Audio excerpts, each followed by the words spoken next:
Fala galera! Sejam muito bem-vindos ao podcast O Mania de Cirurgia, o podcast do Cirurgião Geral, que é o seu congresso semanal de cirurgia geral. Mais uma vez eu tô aqui com Adriano Flug e Dr. Diego Adão para fazer mais um episódio para vocês aí. Hoje esse episódio, vocês me desculpem, mas esse episódio vai ser muito bom. Fala aí, Flugão, Diegão, como é que vocês estão? Cara, eu tô ótimo. Vocês pediram por este episódio. Vocês pediram. Nós estávamos ansiosíssimos por fazer. E aí, a gente só segurou um pouquinho, né? Pra não ficar muito episódios de soft skills. A gente segurou e decidiu soltar agora Vieses Cognitivo Parte 2. Eu estou muito empolgado para o episódio de hoje. Mais feliz ainda porque eu acabei de sair de uma aula da CDB que o Flug deu. Que meus amigos. Olha o que o Flug inventou. Ele queria dar uma aula de pancreatite aguda, né? Então, para não ser uma aula tradicional, né, Flug? Não no modelo em si, mas na abordagem, do tipo, introdução, não sei o quê. Ele decidiu falar 7 tópicos controversos. Não é controverso, né? 7 evidências em pancreatite aguda. E aí ele fez uma correlação com os pecados capitais. Então ele fez, por exemplo, assim, gula. Aí ele discutia a dieta.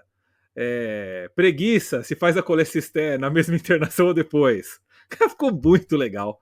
Foi uma aula sensacional, então estou empolgadíssimo. Parabéns, Flugão. Esse da preguiça foi pro cirurgião barrigueiro. Foi. Soberba, foi muito legal. E aí, Flugão, é você? Hoje o Flugão tá com cara de animado, hein? Não, cara, esse assunto é legal que a gente se diverte mais, né? É mais contraído. E é legal porque foi coincidência, mas esse Sete Pecados, eu assisti aquele filme Oficina do Diabo lá do Brasil Paralelo, né? Cara, legal o filme, né? Bom filme, cara. Só que aí, cara, eu fico fazendo as coisas, acho que tem um diabinho do meu lado. Porra, quando eu penso alguma besteira, eu falei, lá, vai o cara me seduzir, né? Fico toda hora imaginando um diabinho aqui, determinando as minhas condutas. É legal, o filme é legal, gostei. Minha mãe assistiu, todo mundo assistiu. É foda. Legal demais. Muito bom. Alguma novidade aí da semana que os senhores gostariam de compartilhar com os maníacos? Eu tenho. Fala aí. Eu estive com vocês no Congresso Cirurgiano 15. Foi muito legal. Bom. Foi o ponto alto da semana. Eu e o Guto tivemos uma mesa lá bem bacana, de discussão sobre nutrição no paciente grave, né? Aí o Flugão deu uma passada lá, fez um oi pra gente, foi bem bacana. E a gente queria aproveitar para agradecer todos vocês que foram falar com a gente, tirar uma foto. O pessoal às vezes fica meio acanhado, né, Diegão, Flugão? Eu percebi que o pessoal olha de longe, mas não quer chegar, né? Senhores e senhoras, estamos aí para bater fotos com vocês, para bater papo. Não fiquem acanhados, hein? Viu a gente nos congressos, nos eventos, aí em qualquer coisa, chega aí para dar um oi, para falar pra gente. A gente sempre gosta de bater um papo com vocês. É legal saber como que são os serviços, né? Muito. Onde o pessoal tá, é muito legal. O pessoal sempre comenta, porque teve aquele episódio, e aí eu comentei com o meu chefe, e a gente fez tal coisa. Ou então, o contrário, né? Eu mandei fazer e meu chefe ficou bravo. Cara, isso é muito legal, a gente adora isso. Inclusive, eu encontrei o Jorge, que é da Gastromed, lá no Hospital Santa Rita. E aí mandou um abraço para todo mundo e pediu um abraço aqui no podcast. E encontrei outra médica, que eu esqueci o nome dela, que ela acho que não segue a gente no Instagram, não apontou, que fez a TLS comigo e também não mandou um abraço para todo mundo. Então, um abraço para você, que estava na TLS em São Paulo aí, os 2 finais de semana passada.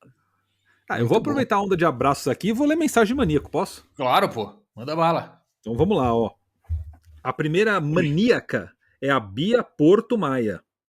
Ela faz um comentário sobre o episódio de punções na laparoscopia, né? Ela coloca assim, episódio excelente, e faz uma pergunta. Vocês fecham a poneurose quando utilizam trocarte descartável de 11 e 12? Pela Sociedade Europeia de Hérnia, a recomendação é fechar, mas vejo poucos colegas fechando. Vocês fecham ou não? Sempre. 100%. É isso aí, Bia, 100%. Tem que fechar, viu? Se o colega não fecha, pede pra fechar. A gente sabe que não é fácil fechar, ainda mais o paciente obeso, né? Mas lá no episódio a gente dá uma dica de como fechar os trocartes fora da linha do umbigo, né? Da região umbilical.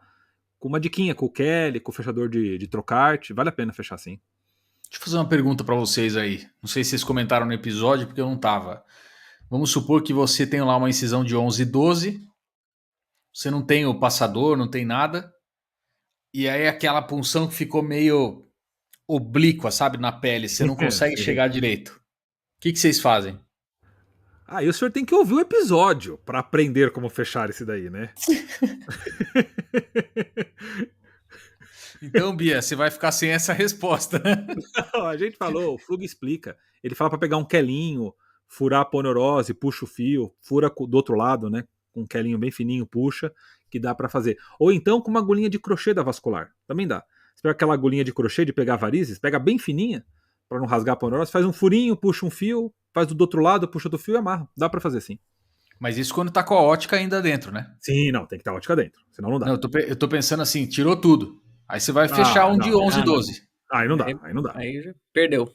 Então, mas aí o que vocês fazem? Deixa aberto ou amplia a incisão? Põe a ótica de novo. Muito bom. Muito bom, senhores. Bom, tem Tem mais mais alguma mensagem. mensagem, Tem mais um monte, peraí. O Amarildo Henrique Júnior, pelo Instagram, hein? Ele manda assim: fala galera! O triste que eu tenho que ler, eu tenho que ficar repetindo o que o Carlos faz, né? Vocês ficam mandando esse fala galera, eu sou obrigado a ficar imitando o Carlos aqui. Não, Me o chama ruim é pra mim, Amarildo. que tem que ouvir você fazendo isso desse jeito escroto aí. Ah, eu sei, né? Não é o melhor que eu consigo, mas é o que eu posso aqui. Ó, ele manda assim: me chamo Amarildo, sou residente de medicina de família e comunidade na SES Distrito Federal. Sou muito fã do Mania de Cirurgia, ouvinte assíduo. Ó, que legal, um médico da família, ouvinte nosso. Pô, obrigado demais, Amarildo. Aprendo muito com vocês e estou achando incríveis episódios que fizeram sobre vieses cognitivos, hierarquia da comunicação, autonomia, todos muitíssimo incríveis. Parabéns pelo trabalho. Então você vai curtir demais esse, Amarildo, que é mais um de vieses cognitivos para você. O Lucas Seixas, sobre o episódio que vocês gravaram sem mim, colecistostomia. Ótimo episódio. Discordo, Lucas. Eu não estava. Um episódio razoável, né? Aliás, foi um ponto alto da nossa semana, né, Flug? Quando a gente conseguiu gravar um episódio sem o Diego. Eu ouvi a introdução você falando, viu? Que tava feliz que eu não estava. Ele manda aqui, ó. Tema que de fato gera muita dúvida na prática. No meu serviço, ele fala do Hospital de Base do Distrito Federal. Ó, outro do Distrito Federal. É um procedimento realizado pela equipe de radiointervenção, mas de qualquer forma agregou demais. Quer comentar alguma coisa aí, Gutão? Acho que é isso mesmo, né? Na maioria dos lugares que eu conheço também, quem faz é o pessoal da rádio intervenção. Alguns locais que não têm rádio intervenção, quem acaba fazendo é a equipe de cirurgia mesmo. Mas acho que a maioria quem faz é rádio mesmo. Sim.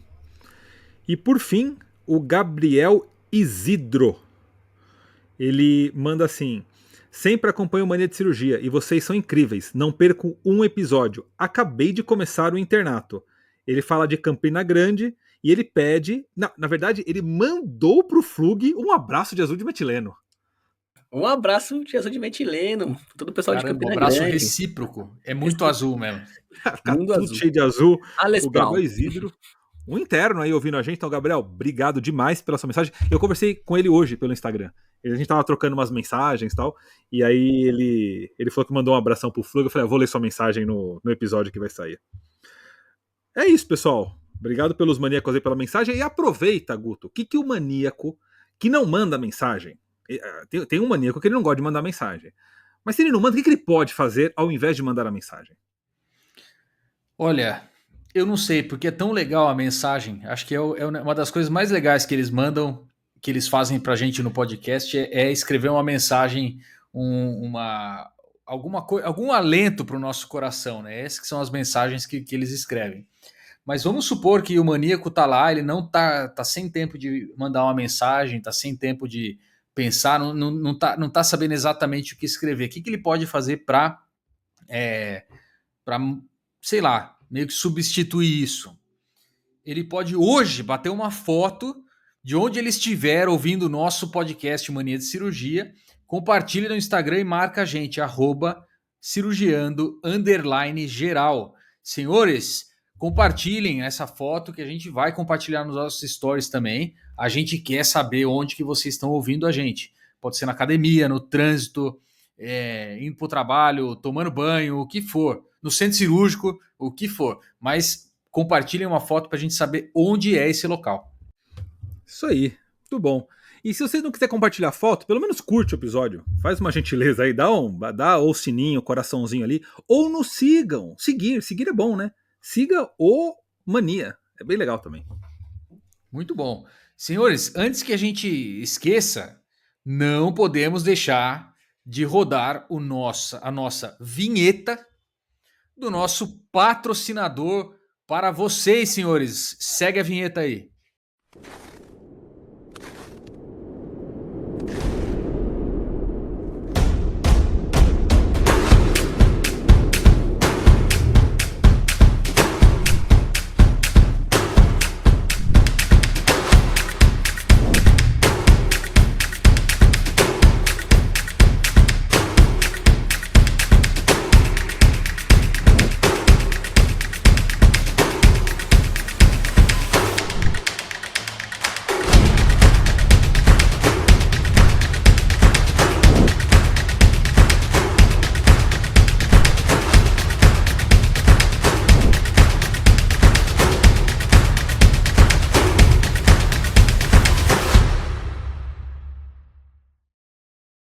Ah, pô, isso aí. Hoje, o que a gente fez? Fala aí, Diegão, fala aí. A gente separou mais alguns viés. A lista de viés é imensa. Se a gente fosse gravar só falando de viés, 20 episódios falando de viés. O que a gente faz? Pegou alguns, fez o primeiro, testamos, vocês gostaram. Separamos mais alguns. Nós separamos 4, mas a gente acha que vai dar tempo só de falar 3, né? Então a gente vai tentar falar 3 ou 4, mas não se angustie, porque faremos os 30.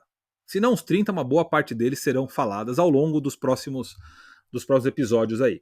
Então, vamos fazer o seguinte, ó, eu vou ler o viés para vocês e vocês vão pensando em situações da vida que vocês passaram, ou viram alguém passar, se lembrar de um caso, comenta. E você que estiver ouvindo a gente aí, vai vendo se você se encaixa nesse viés, se você teve um colega que passou por uma coisa parecida, porque é bem bacana. Ó, o primeiro que a gente separou aqui, até para dar uma continuidade ao episódio anterior, ele lembra um pouquinho o viés de ancoragem, mas ele tem uma característica peculiar. Chama-se viés de confirmação. Confirmação. Descrição desse viés. É uma tendência de buscar, interpretar ou priorizar informações que confirmem a sua hipótese inicial. E agora que vem a chave. Ignorando ou minimizando todas as evidências que falam o contrário. Então, por exemplo, você está com um paciente com uma suspeita de... Você acha que é apendicite aguda. E aí ele tem dor no quadrante inferior direito e Bloomberg. Você fala aí, ó, tem DB, então é apendicite aguda. Mas ele não teve febre. Aí você fala, mas nem toda apendicite tem febre. Aí não tem leucocitose. Aí você fala, mas nem toda apendicite tem leucocitose. Aí tá com diarreia. Aí você fala, não, de vez em quando a apendicite pode ter uma diarreia. Quer dizer, tudo que é favorável você valoriza e tudo que descontra você fala, não, mas é que nem todo mundo é assim e tal. Para encaixar o seu diagnóstico o paciente no seu diagnóstico igual na cama de Procusto. Caramba! Tem que esticar quando é pequeno e cortar quando é grande. É, isso aí. Caramba, que isso, cara. Vocês são tudo louco. Quando o Teseu foi encontrar o pai dele, né? Que tinha que fazer as provas, não era isso? Ele pegou a espada do pai e foi encontrar. Você que ficou curioso, joga no Google aí, cama... Não, joga no Google não, porque jogar no Google é coisa do passado. Ou você joga no TikTok, ou você vai jogar no Mia. Joga aí no Grok, no ChatGPT, cama de Procusto. E veja o que vai aparecer, é bem legal. Caramba. Quer comentar aí, Fogão? Fala, sim. Guto. Não, vai lá, Fogão. Eu acho que, inclusive, parece ter alguns cirurgiões com perfis pré-definidos. Por exemplo, há cirurgiões mais intervencionistas que justificam a conduta de um caso para cirurgia, ele vai achando dados que confirmam essa cirurgia, e tem os cirurgiões que não querem operar nunca, né? Que vão pegando dados só aqueles que afastam da cirurgia. Nossa, isso é muito nítido. Quando você passa o caso, você já sabe que o cara vai para um lado ou para o outro só pegando algumas informações, né?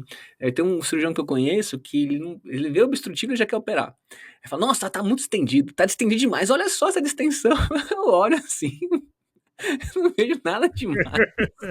Olha o leuco, 12.500, tá muito alto. Pô, se eu tropeçar aqui, olha que eu pego esse leuco, né? E tem cirurgiões que, né, não, tem que esperar, tem que sentir a sonda, não sei o quê. Complicado, né? Tem demais isso aí. Eu tava pensando, mas acho que você matou a A charada, Diegão, ali quando você falou que o cara tenta colocar o paciente no diagnóstico dele e não o contrário, né? Não o diagnóstico no paciente que está na frente, mas é colocar Exato. o paciente dentro do diagnóstico. Cara, é praticamente todo dia que isso acontece. E isso acontece com todos nós, às vezes sem a gente perceber. Você quer que a sua teoria esteja correta, né? Esse que é o lance. Você quer que a sua hipótese, a sua teoria façam sentido para aquela situação e não o contrário, e não aquela situação faça sentido para uma teoria ou para um diagnóstico. É, por um lado, é assim, não querendo transformar isso numa coisa 100% lúdica, mas existe um quê entre aspas, engraçado no sentido de ser uma coisa que você percebe e às vezes a pessoa não percebe, né? A pessoa que está fazendo isso não percebe, mas quem é o interlocutor percebe. E, e por um lado, tem uma coisa que é triste disso, né? Porque, às vezes as condutas acontecem por conta desse tipo de coisa, porque, por exemplo, quem está falando, quem tá sendo vítima desse viés é a pessoa mais experiente, a pessoa que vai tomar a decisão. E eu acho que isso é bacana de perceber que esses vieses que a gente está discutindo aqui no episódio e tal, não tem nada a ver com experiência, cara. Não tem nada a ver com a experiência das pessoas. A pessoa pode ser muito experiente e ser vítima desses vieses, e pode ser também menos experiente, ser vítima dos vieses igual. E a gente tende a deixar a pessoa mais experiente ou a pessoa que tem mais poder hierárquico tomar essas decisões, e muitas vezes ela está inserida nisso aí e não percebe, né? Mas, putz, todos nós, eu tenho certeza que temos várias histórias sobre isso, né? Vários casos nesse sentido, paciente que achou que era uma coisa, operou e não era, não queria dar o braço a torcer Sim. e acabou sendo assim, né? E, putz, quantas coisas que a gente vê, né? Acho que Se, esse é um bacana mesmo. Vocês têm se algum você for caso pensar. específico que vocês lembrem? Não, eu ia comentar, Guto, que se você for pensar bem, né? São poucos os casos que de fato são extremos, né? Que tem clínicas patognomônicas. A maioria tem uma nuance da variedade biológica. E um cirurgião experiente, cara, ele consegue montar o diagnóstico que ele quiser, cara. É igual um ultrassonografista bom. O ultrassonografista bom, ele consegue montar a imagem que ele quiser. Ele dilata a via biliar, ele afina a via biliar, ele acha um nódulo, ele desfaz um nódulo. E um clínico bom, né, um cirurgião bom, ele consegue manipular as informações para encaixar. E chega até a ser meio covarde, porque ele está com um residente, com um interno, que não tem o mesmo poder de barganha nem a mesma experiência para contra-argumentar. E aí ele monta queria achar uma analogia bonita aí. Fala uma coisa na mitologia aí, Guto Flug, que dá para Cama montar assim. de não sei o que aí. Acaba de Procusto, né? Não, mas eu queria fazer, ele monta a quimera que ele quiser, ele monta o que ele quiser. E a mesma coisa tem com as evidências. Você consegue montar um argumento totalmente a seu favor com um conjunto de artigos que confirmem as coisas que você quer, e você consegue montar uma contra-evidência com outro conjunto de artigos. Eu estava conversando hoje com um colega e ele estava fazendo uma perícia médica de um cirurgião que deu uma conduta bem atípica, assim, sabe? Ele faz uma ressecção de um neo de pâncreas numa doença avançada. E aí a defesa argumentou com uma série de artigos pequenos, retrospectivos, relatos de caso, sobre pancreatectomia paliativa. Então ele conseguiu montar um mini ecossistema de evidências favoráveis ao que ele queria falar. E a mesma coisa, um cirurgião ele consegue montar um micro ecossistema de sinais e sintomas e alterações laboratoriais favoráveis ao que ele operar. Se você não tiver a malícia de perceber isso e contra-argumentar ou se autocriticar, é muito fácil cair nesse viés cognitivo aqui. Com certeza. Deem umas dicas aí. Como que você faz para evitar de cair nessa armadilha? Sim. Eu vou passar as dicas oficiais, tá? E aí a gente pode debater um pouquinho sobre elas. Então, a primeira é de rotina sempre criar diagnósticos diferenciais. Então tem que ser a rotina. O diagnóstico diferencial, ele não pode ser quando você desconfia de algo. Você ativamente tem que fazer assim. Eu acho que é isso. Mas eu preciso criar uma lista de outras coisas tão prováveis quantas, ou pelo menos que eu coloque para confrontar. Só esse ato aí já te abre muitas opções. Lista de verificações e protocolos.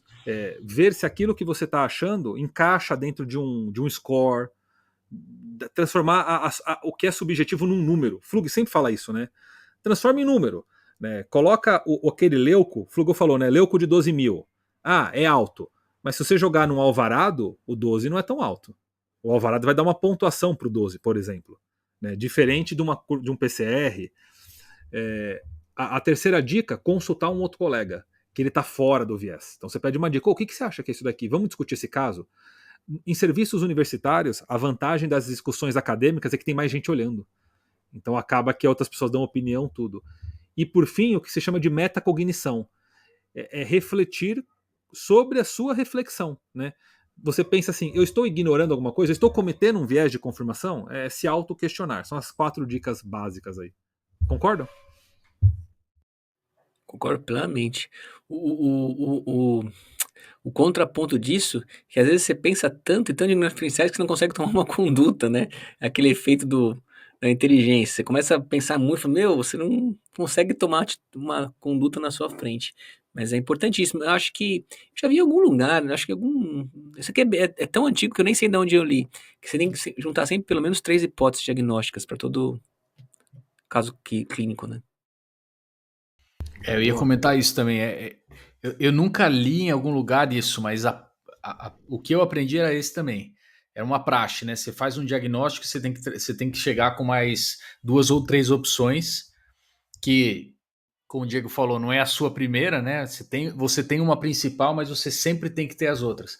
A outra coisa que ajuda a fazer esse exercício é com o exame de imagem, que é muito frequente quando a gente discute os casos e tal, e vai pensando nas hipóteses, etc.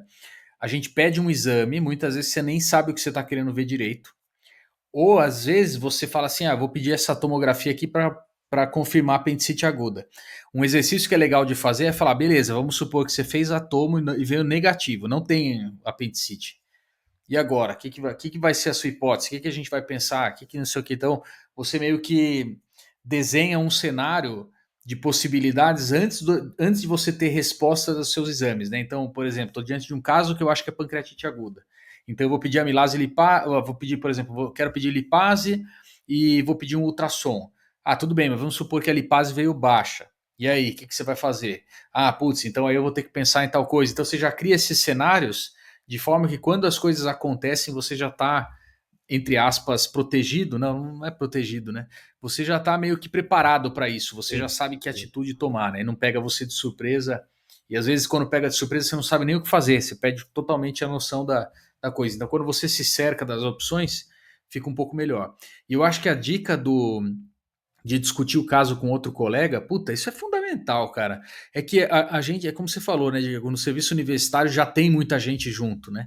A gente passa a visita com 2, 3 assistentes, mais um monte de residente, etc. Então, existe um pool de opções e de ideias, etc., que é muito rico, né? Mas quando você está sozinho, você está tomando conta de um paciente sozinho, isso aí às vezes você se pega e se perde, né? Por isso que é sempre bom você tentar trazer alguém ou conversar com a equipe que você tem, com os assistentes, etc. E acho que é a maneira talvez mais segura de você garantir que você está pensando em todas as possibilidades, né? E acho que tomar cuidado, que esse viés ele tende a exacerbar quando você é questionado por alguém que você não tem carinho. Então, você acha que é uma coisa, aí o intensivista vai lá e fala, não, eu acho que tem que operar. Aí você vai achar tudo que existe que você julga que não tem que operar e vai descarregar nele. Ou então você tem um outro colega de plantão que você não gosta dele porque ele barriga, ou sei lá, porque ele te critica, e você faz um diagnóstico e ele faz um diferente. Pode ter certeza que você vai manipular todas as informações para você ter razão. Eu acho que acontece muito com o intensivista, né? E às vezes, de fato, o intensivista está correto, o seu colega está correto. Só que aí agora não é mais questão de quem tem razão. Aí você vai levar até as últimas consequências, porque eu vou provar que eu tô certo. É onde você quebra a cara, né? É onde o viés de confirmação explode, né? Ele vira o viés de, sei lá, de honra. E aí. E o paciente que se lasca, né? Muito comum, né? Entre cirurgião e não cirurgião, né? Como o episódio não é só de viés de confirmação, posso pro próximo? Vocês vão deixar ou não? Com certeza, O Flug não para de falar, é bizarro. Sabe o que é engraçado? Quando eu vou editar, tem as barrinhas de áudio, né? O Flug é o que menos fala, tem uns pinguinhos só. O Guto é gigante, eu sou gigante também. Próximo. Manda. Erro de atribuição fundamental. O nome é parrudo, né? mas é bem interessante. Ó. Erro de atribuição fundamental é quando o profissional da saúde atribui tudo o que está acontecendo não a causas clínicas, médicas, mas ao comportamento do paciente ou alguma outra característica que não tenha correlação com aquilo que está acontecendo. Então, por exemplo, o mais clássico é o famoso PT, né, que o pessoal fala. Então, o paciente chega no pronto-socorro com dor torácica. E aí você pega algumas características sociodemográficas, culturais, comportamentais daquele paciente, coloca num imaginário seu de preconceito e fala, que dor torácica, o que você fala? O que é PT? Aí quando você vê o paciente está com pneumotórax. Né? Então você atribuiu a dor não uma causa clínica, sem examinar antes, né? Ou às vezes até examina, mas você ignora, mas é um comportamento. Ou então, por exemplo, assim, o paciente, você faz uma técnica de fechamento abdominal inadequada. Você não faz um small bite, você não usa o fio adequado, não põe uma tela profilática, por exemplo. Aí o paciente vai para casa, aí ele volta com uma hernia incisional ou eventrado. O que você fala? Também não fez repouso, ficou para cima e para baixo aí andando. Então você colocou a causa do evento numa variável externa, no comportamento do paciente, tudo, ou de outro colega. Ah, esse intensivista que fica fazendo volume, por isso que ele demaciou e abriu a anastomose. Mas às vezes o indivíduo fez o volume correto. Esse é um clássico. Você sai distribuindo responsabilidade para quem não tem. Fala aí, o que vocês acham desse? Classicão, cara, esse é clássico. Um que eu ia falar era esse da hérnia. Putz, esse é o. Esse é o. Cara, esse acho que é o top de linha, né? Meu, mas você subiu escada? Não, não era para ter subido escada. Você dirigiu nesses primeiros dias? Dirigi. Ah, não era para ter dirigido. Sempre tem umas coisas assim, né? E. Putz, esse é muito difícil, cara. O cirurgião que consegue admitir um erro ou qualquer coisa, esse cara é um ser superior, cara, porque olha, é muito difícil. Sim. Você assumir um erro técnico é uma coisa difícil, né? E se você achar uma desculpa que possa ter influenciado, mesmo que tenha influência zero sobre o desfecho, você vai atribuir isso porque é uma coisa meio da natureza, né? Alguém precisa Uhum. estar do seu lado para falar, meu, calma aí, não é bem assim, né? Duvido que tomou antibiótico. Duvido que tomou direito. Não lavou a ferida, tenho certeza que não lavou, por isso que chegou infectado. E aí, Flugão? É, na cultura latina, eu acho que isso exacerba mais ainda que as culturas anglicanas. E eu vejo alguns cirurgiões extremamente famosos em posições muito bem, Fala como chama? nome! Fala nome! Eu não posso nem dar um exemplo que vão identificar. Tinha um cirurgião que pedia uma receita específica de um tipo de ovo. Eu não posso nem falar ovo que vão saber. Não, o ovo tinha que ser feito daquela forma, porque se não comesse ia dar problema. Ele prescrevia isso e tal nos hospitais, cara. Pressionava nutricionista. E esses cirurgiões, engraçado, esses mais famosos tinham esses comportamentos, eu via isso, né? E em termos de hérnia, não vai fazer esforço, se comer alguma coisa, abre anastomose, se tossir, aconteceu aquilo outro. Porque um cirurgião deixar isso aberto para o paciente, fala, olha, pode abrir, você comendo ou não, você fazendo exercício ou não, e ele pondo que a culpa não há uma culpa, né?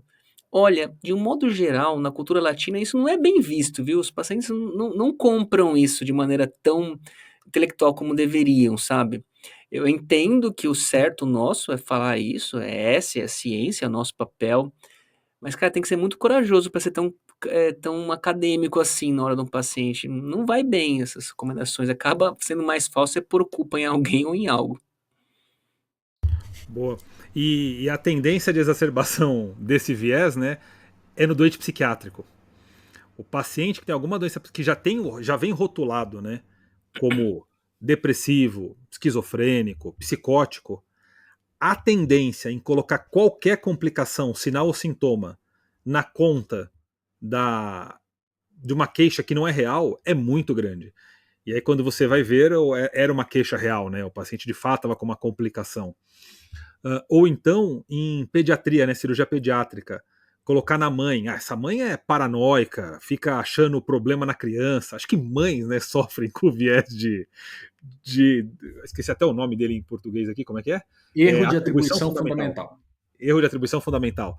Você põe na conta da mãe, né? É a mãe que fica fazendo tal coisa. E coitada, às vezes ela tá só preocupada. E não tem, e é verdade o que ela tá falando, né? Tem um Não. caso bem famoso que ficou conhecido no Einstein, isso é público, né? Acho que é o caso Júlia, que a paciente começou a ter um efeito adverso fez uma trombólise e começou a ter um efeito É adverso. público. É É público. público, né? Não, tô comentando porque é público. E a família falou que múltiplas vezes falava para a equipe, ela não tá bem, ela tá piorando. E fizeram um erro de atribuição à família, que era muito demandante. Uma das ideias é essa, né? E de fato a paciente teve uma complicação, acaba indo a óbito, o caso fica público. Ela tem até uma estátua lá no Einstein, né?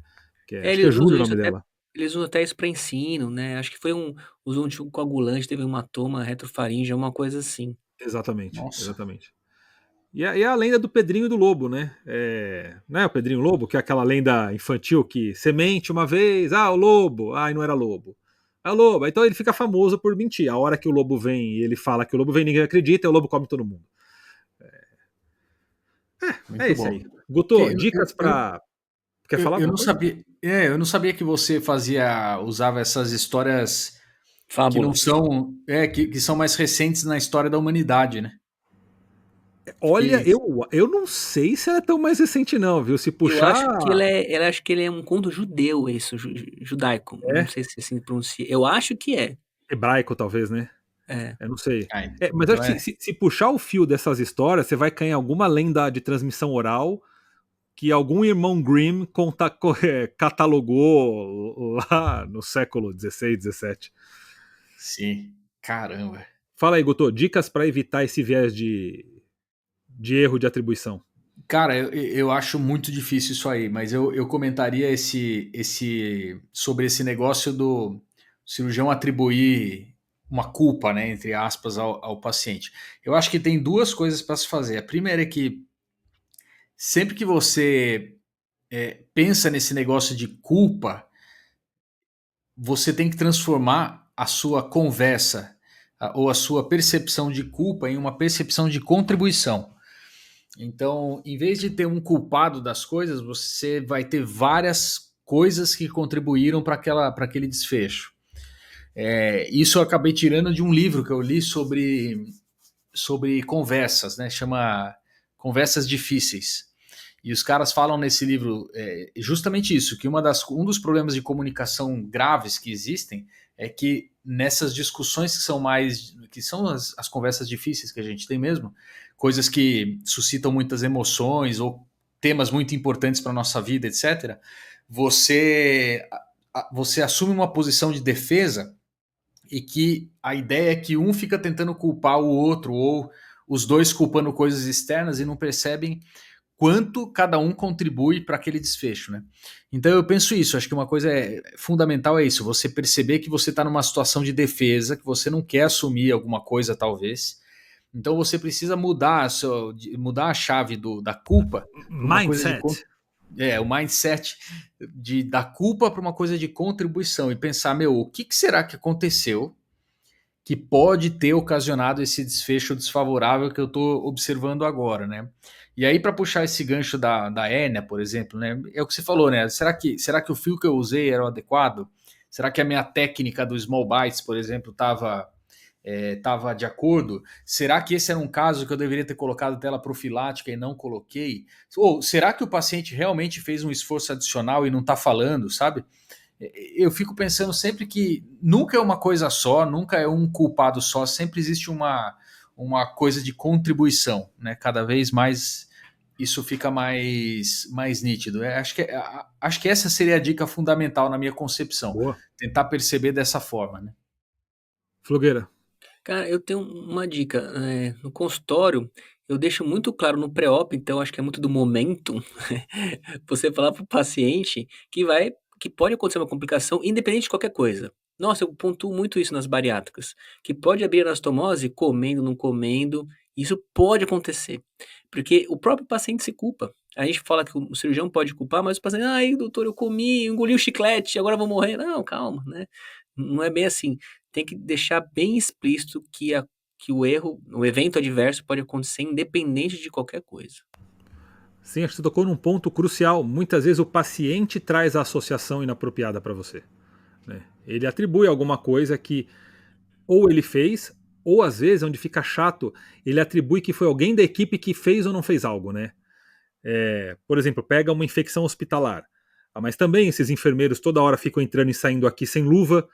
Você fala, nossa, como é que eu vou desconstruir esse mito de que não tem nada a ver entrar ou não nesse momento com luva e ter a infecção hospitalar? Então, também os pacientes, os familiares, né, fazem atribuição a coisas que não são verdadeiras. Então, a todo momento a gente constrói mitos e derruba mitos, constrói mitos e derruba mitos. É muito difícil lidar num ambiente quando a relação está comprometida, porque o paciente ele vai te apresentar um universo de atribuições, todas inapropriadas. Esses médicos são muito novos. Fica residente evoluir no caso do meu pai, é isso que dá. Ou então ficam conversando no plantão, se tivesse sério não teria acontecido aquilo. A pessoa pega uma variável externa e descarrega tudo naquilo. E a mídia gosta disso, quem é contra gosta disso. Aí usa isso daí para fazer. E quando na verdade as variáveis que influenciaram não são aquelas. Não são, é tudo cofator isso daí, vem acompanhado, né? É dificílimo de derrubar essas falácias, né, Flugão? Se sofismas, Flug, se sofismas. Odeio sofismas. Você sabe que tem uma outra dica que eu lembrei aqui, que eu acho que é mais alinhado com o que a gente pensa, que é fique de olho no que tem de evidência científica. Porque muitas vezes a gente atribui um problema a uma coisa que é inexistente do ponto de vista científico. Claro que, não estou falando daquelas coisas que ninguém sabe resposta ou que tem evidência muito fraca, mas tem muita coisa hoje em dia que tem uma evidência muito boa, muito sólida, que às vezes a gente não está atualizado, não sabe exatamente como é que tem que fazer ou como estão sendo feitas as coisas, e quando acontece um evento adverso, você atribui isso a um problema, sendo que a literatura já comprovou que não tem nada a ver. Ou mesmo o inverso, né? Eu fiz uma coisa que a literatura fala para fazer, deu errado, puxa, devia ter feito como eu sempre fiz. Então, a gente tem que se desvencilhar dessa coisa. Eu sempre falo, a gente não pode usar o relato de caso, né? Eu tive não, mas quando eu já fiz isso uma vez e deu errado. Tá bom, mas é uma vez que você fez e deu errado há 5 anos atrás, porque é uma coisa rara, não quer dizer que se você fizer de novo vai dar errado de novo, né? São coisas muito diferentes. E às vezes, como eu falei, tem uma evidência boa do que tem que ser feito, de como fazer alguma coisa, e a gente não recebe, não assume isso, né? E acaba imputando uma culpa numa coisa que já está comprovado que isso não tem relação, né? Talvez uma outra situação seja essa. Vamos fazer o auto-merchan, né? Se você quiser aprender a ler evidências científicas, faça o curso de cirurgia baseada em evidências da Primedical Education. Basta clicar na descrição do episódio que haverá lá um relato do curso para vocês. Muito bom, cara. Isso aí pareceu até uma vinheta, né? Foi, né? Muito bom. A gente tem que deixar o link aqui embaixo, né? Para o pessoal acessar e ver. Todo episódio a gente coloca. Tem lá curso Cirurgia Baseada em Evidências, leituras críticas, trilha 1, ensaio clínico randomizado, tá lá, em que a gente debate junto com especialistas como ler ensaios clínicos. Te ajuda a tomar a decisão, né? Você vai ficar mais crítico, né? Sim, muito bom. Eu não sei se vai dar tempo de mais 2, então eu vou pegar um mais legal. Se der tempo a gente mata nele, senão no final a gente comenta o quarto, ou a gente joga pro próximo episódio também, não tem muito essa aqui, ó. Então, vamos fazer 3. 3 é o número mágico, vamos fazer 3. 3, tá. Então eu vou pular o que a gente ia fazer o 3 e vou fazer o 4 aqui, ó. Viés de retrospecção. Esse eu gosto muito. Sabe o que eu gosto dele? Fala, Guto. Antes de você falar isso, eu queria saber se existe algum viés que encaixa isso que você fez. Você acha esse aí mais legal? Claro que existe. Você não perguntou para mim nem para o Flug o que a gente acha, você simplesmente arbitrariamente pulou um viés e foi pro quarto porque você acha mais legal. Chama existe viés um viés assim? Tem, chama viés do papai. O pai decide aqui o que vai fazer e já era.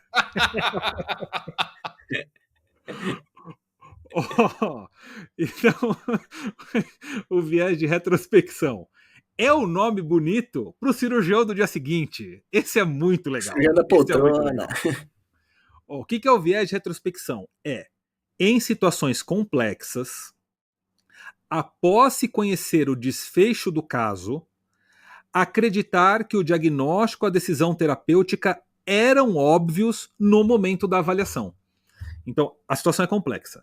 E quem está lá na situação complexa, no olho do furacão, está vendo tudo simultaneamente, ao mesmo tempo, e perdido lá naquele mar de informações, tentando se organizar, certo? Aí a pessoa toma a sua decisão, faz seu diagnóstico e algo se materializa, né? A doença correta se materializa, real, o tratamento deu certo ou errado, pronto. A pessoa que vê isso de trás para frente Quando ela ouve primeiro o nome da doença, todos os outros cenários improváveis para ela desaparecem e ela meio que faz o viés de confirmação retrospectivo. Ela só enxerga aquilo que era óbvio. Como que não viu esse achado na tomo? Como que não percebeu que ia abrir a anastomose? Como que não viu a febre? Como que não viu esse leuco? Tava gritando na cara. Sabe onde tem um exemplo muito legal disso fora da medicina? O caso do avião que cai no Hudson lá, no Rio, que o piloto pousa. Ah, verdade. Eu esqueci o nome do piloto lá, mas o filme é Tem um com filme bem legal isso aí. Sim, Tem o pô. filme, é o. Como é que é o. Cara, eu tô com amnésia aqui. O cara do Forrest Gump lá, como é que é o nome do ator? Fala alto, você que tá ouvindo em casa aí pra gente lembrar. Caramba, Tom esqueci Hanks, também. Tom Hanks. Tom Hanks, isso, é isso aí. Obrigado, você que gritou Tom Hanks aí. O Tom Hanks, ele faz o capitão. Vocês podiam procurar enquanto eu enrolo aqui e falo, só Eu pra eu saber o procuro, nome eu do capitão, procuro. pelo amor de Deus. Vocês lembram que no julgamento, como todo mundo sabia já o que tinha acontecido, todo mundo fazia, claro que ele devia ter pousado no Guardian, lá, sei lá qual era o aeroporto que ele podia pousar. Só que aí ninguém considera na hora que ele teve que tomar a decisão com as variáveis sem saber que não tinha os dois motores. Sully, exatamente. Virou um herói nacional, né, o Sully.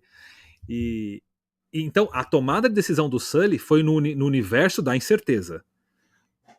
A discussão dos juízes já era no universo da certeza. Se a gente pegar o gato de Schrödinger lá, já estava morto o gato. Então é muito fácil dizer que o gato ia morrer. E na medicina acontece muito isso, cara. Só que por que é um viés?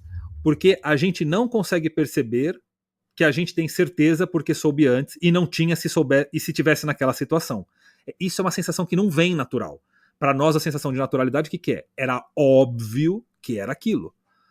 Flugueira, o que você acha desse viés aí? Não, olha, quantas vezes a gente vê essas reuniões que os residentes apresentam, reuniões multidisciplinares, das faculdades, porque quando ele vai montar um caso, ele sabe dos fechos, ele já seleciona algumas informações que levam para uma cirurgia ou para o óbito, e aí quem recebe a informação fica tudo mastigado. E informações que confundiam, na época, ele tira. Fala, não, nem vou pôr isso aqui porque eles vão confundir, eu quero que eles operem mesmo, porque o caso é para operar, né? Exatamente. Eu fazia isso quando apresentava reunião, eu já falei, isso aqui vai dar muita confusão, melhor tirar isso aqui, senão eu vou falar besteira. E isso acontece, né? E é muito constrangedor, porque tem muito cirurgião de poltrona que a gente fala, que fica criticando depois que a coisa aconteceu, lá não tá no meio do olho do furacão. E é o pior, fala, não, mas há 30 anos, quando eu operava, eu fazia assim. Fala, né? Enfim, né? Falou, né? Fica falando aí. Pois é. Cara, eu ia comentar isso, mas eu nunca presenciei esse tipo de viés, então eu não sei. É brincadeira, é lógico, cara. É direto isso aí, né? Não só como que você falou, cirurgião do dia seguinte, né? Cirurgião de poltrona. Outro tema que tem para isso é O médico do dia seguinte, né? médico do dia seguinte. Cirurgião de anfiteatro, né? É aquele cara que, fala a reunião inteira, fala o evento inteiro, mas vai ver o cara operando, não opera. O cara não sabe operar ou qualquer outra coisa. Ou não tá no front tomando decisão quando tudo é incerto ainda. Você tá com o universo de probabilidade totalmente aberto. E você sabe que pensando numa coisa meio macro, eu acho que esse é um grande problema que existe entre é um grande problema que existe com aquelas interconsultas, com os sobreavisos, não só de cirurgião, mas de clínico também, né? É por isso que o pessoal da medicina de emergência sofre tanto com os clínicos que são das especialidades e também que os cirurgiões de pronto-socorro ou até os próprios emergencistas sofrem com os cirurgiões que estão no sobreaviso ou que estão ou que são cirurgiões eletivos, né? Porque essa característica da emergência, de que você tem que tomar essa decisão com o que você tem naquela hora e que você não consegue selecionar as coisas, né? Você recebe as informações e tem que montar o quebra-cabeça, mas às vezes vem peça que não junta naquele quebra-cabeça, né? Eu sempre gosto de falar que a analogia que eu faço disso é que enquanto as pessoas estão tentando montar um quebra-cabeça, quem está na emergência no front é como se viessem 5 pessoas com caixas diferentes de um quebra-cabeça específico e o cara joga na mesa e fala assim, monta o barco aí. Só que ali tem barco, carro, avião, não sei o que. As peças, você tá vendo pela metade, é muito difícil você saber o que é, né? É diferente de você pegar uma situação eletiva, que você sabe que você tem que montar um barco, as peças vêm aqui, você monta um barco e acabou. Sim. Então eu vejo muito esse problema, assim, no sentido de que as pessoas não percebem o quanto isso influencia o que elas falam, né? Seja nas reuniões, nos eventos, nas conversas de corredor, as pessoas não percebem quão influenciadas elas estão por esse viés para falar algumas coisas, né? Alguns absurdos, assim. É muito difícil, cara. Tem que ficar muito atento com isso aí. Fala, Flugão. Um último comentário. Eu acho que grande parte dos advogados de defesa, numa situação que o médico é processado por um eventual evento adverso, um evento desfavorável, é colocar no juiz, que já tem um resultado, a desconstruir o caso e pôr o juiz na frente do caso no começo. Eu acho que o advogado ou o promotor, enfim, que consegue puxar o juiz para o começo do caso, é o que ganha a narrativa. E isso que você falou é bem interessante, porque eu já vou adiantar uma das dicas de se livrar desse viés, mas quando ele já aconteceu, é você fazer simulação do problema. Então, você pega a pessoa e coloca numa realidade simulada daquilo e vê o que ela vai fazer. No filme do Sully eles fizeram isso, né? Eles pegam pilotos que não sabiam do problema e colocam num simulador de voo que o problema acontece. O tempo de latência para decisão é o mesmo do Sully, já não daria mais para pousar no aeroporto, teria que ter pousado no Rio mesmo. O médico a mesma coisa, se você fizer um cenário simulado, você coloca a pessoa na situação de incerteza, e aí você percebe como que é ela agindo no mundo real. E o Guto fez a belíssima analogia do quebra-cabeça, é mais ou menos também aquele símbolo hindu que tem um elefante e tem diferentes pessoas palpando diferentes partes, né? O cara que palpa a tromba fala que é uma minhoca. O que palpa a perna fala que é um tronco, o rabo que é uma cobra, etc. E de fato, nenhum deles tem a visão do elefante. E se um deles não falar assim, bom, pode ser uma tromba, mas pode ser uma cobra, etc. Eles nunca vão sair dessa realidade. E o cara que tá de fora é muito cruel se ele falar como é que ele não percebe que é a perna de um elefante. Ah, você está sabendo porque você tá vendo o elefante antes, né, bonitão? Queria ver se você tivesse lá também palpando, se você mataria que era o elefante ou não. Cara, não é. Eu fiz uma experiência há um tempo, cara. Vocês já foram comer naquele chama jantar às cegas? Vocês já fizeram alguma vez esse daí? Puta, não, eu morro de vontade de fazer isso aí. Vamos combinar de ir? Você, a Paris, a Samantha, se a Ju também, Flugão, quiser ir, vamos. Tem um restaurante bem legal aqui perto, que tem isso. Que eles vendam você só coloca as restrições alimentares, as alergias e tal. E, cara, e vem os menus, você não pode ver o que é, e você come. Aí as pessoas tentam adivinhar. Cara, você chama frango de peixe, porco de batata. É maravilhoso, é maravilhoso. Sensacional, tem que fazer. Viu, Diegão? Você deu uma dica para evitar esse viés numa situação que já aconteceu. Eu queria que você desse uma dica assim: como eu evito que isso aconteça logo no começo, né? Né? Pré-acontecimento. Duas dicas bem legais, Guto. A primeira é sempre trabalhar na zona de segurança. E qual que é a zona de segurança? Diagnóstico sindrômico, que é um grande guarda-chuva. Então, assim, você pode não saber se o choque é séptico ou hipovolêmico, mas é choque. Então você trata a síndrome, que é o que a emergência faz muito bem. Por que a emergência consegue sobreviver no ambiente da incerteza? Porque eles dão um passo anterior. E eles fazem um diagnóstico sindrômico, que trata a fisiologia, não a etiologia. Então acho que o primeiro passo seria isso. Então a gente sempre tem um guarda-chuva sindrômico, e aí a gente coloca as possibilidades etiológicas embaixo do guarda-chuva. E o segundo, que os artigos comentam, né? Mais dois, na verdade, é documentar a incerteza. Então você coloca em prontuário, mediante esses sinais, a principal hipótese diagnóstica é tal, porém há uma probabilidade de não ser devido a tais outros. A hora que você documenta a incerteza, você se protege. Então, acho que é fundamental documentar a incerteza. E o terceiro, eles chamam de debriefing, né? Então, esse também é a posteriori, viu, Guto? Mas é muito bom. Vale, né? Então, aconteceu, discute em equipe, faz o debriefing. Porque no debriefing, quando ele é bem conduzido, se tira essa ideia da certeza. Você desconstrói esse viés. E aí todo mundo que participou opina. E aí você percebe que a dúvida não foi só sua, né? O debriefing é feito com quem estava no caso.